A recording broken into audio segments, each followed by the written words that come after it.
Shalom everyone, again this is Ate Ai, and for today's vlog I wanna share you the conjugation of infinitive to sign.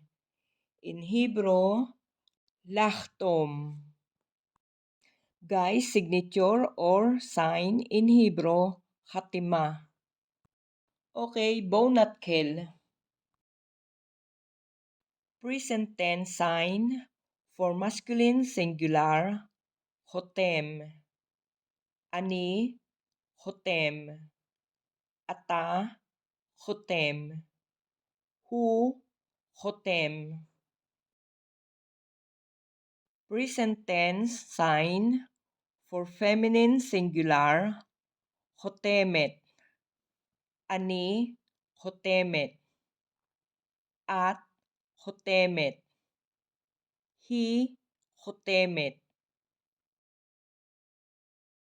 Present tense sign for masculine plural or mixed gender, Hotmim. Anachnu, Hotmim. Atem, Hotmim. Hem, Hotmim. Present tense sign for feminine plural, Hotmot.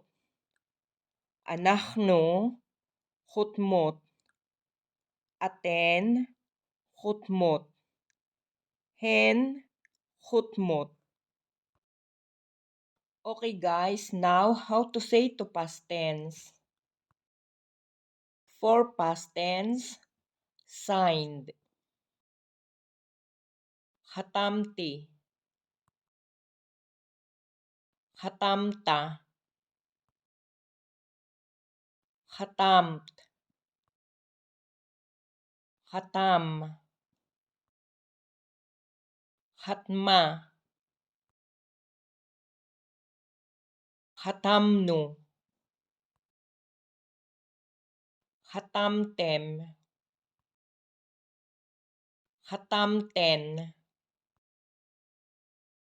Hatmu. Hatmu. Now, how to say to future tense. For future tense, will sign. Ani, ehtom. Ata, tahtum.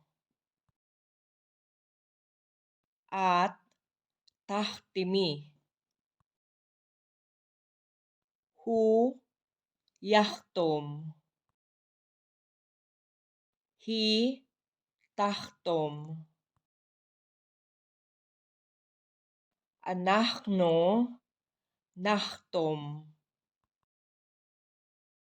Atem, tahtemu. Aten, tahtomna. Hem, yahtimu. Hen, tahtomna. Okay guys, now this is the imperative or the command. Imperative sign for masculine singular, hatum. Imperative sign for feminine singular, hitmi. Imperative sign for masculine plural, hitmu. Imperative sign for feminine plural, hatumna. Okay guys, this is the end for today's video. Hope you enjoy and please keep watching Hebrew tutorial. Guys, please don't forget to like, share, comment, and subscribe. And don't forget to click the notification bell to be updated for upcoming videos.